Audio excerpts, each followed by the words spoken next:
আলতার স্মৃতি লিখেছেন কাজী নজরুল ইসলাম। ওই রাঙা পায়ে রাঙা আলতা প্রথম যেদিন পড়েছিল, সেদিন তুমি আমায় কি গো ভুলেও মনে করেছিলে। আলতা যেদিন পড়িয়াছিলে, জানি তোমার নারীর মনে নিত্য নতুন পাওয়ার পিয়াস হঠাৎ কেন জাগলো সেদিন, কণ্ঠ ফেটে কাঁদলো তিয়াস মোর আসনে সেদিন। রানী নতুন রাজাই বললে আনি আমার রক্তের চরণ দেখে তার বুকে মরেছিলে।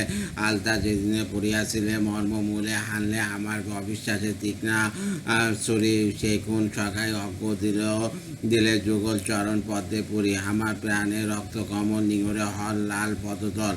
সেই শতদল দিয়ে তোমার নতুন রাজায় পড়িয়েছিলে। আলতা যেদিন পড়িয়াছিলে, আমার হেলায় হত্যা করে দাঁড়িয়ে আমার বুক রক্ত বুকে অধর আঙ্গুর নিড়িয়েছিলে ছকা তুষা শুকো মুখে।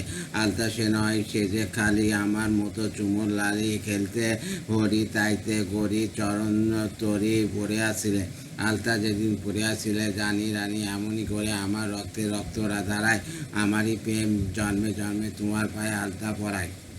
এবারও সে আলতা চরণ দেখতে প্রথম পাইনি নয়ন মরণ শোষা রক্ত আমার চরণ ধারে ধরিয়াছিলে। আলতা যেদিন পড়িয়াছিলে, কাঠ পুলক কলঙ্কের রক্ত দ্বারায় ডুবিয়ে চরণ উদাসীনী যেছিলে মনে আমার মরণ। আমার সকল দাবি দলে লিখিলে বিদায় চরণ তলে, আমার মরণ দিয়ে তোমার সখা হৃদয় পড়িয়াছিলে। আলতা যেদিন পড়িয়াছিলে। সায়নাত কাপুর।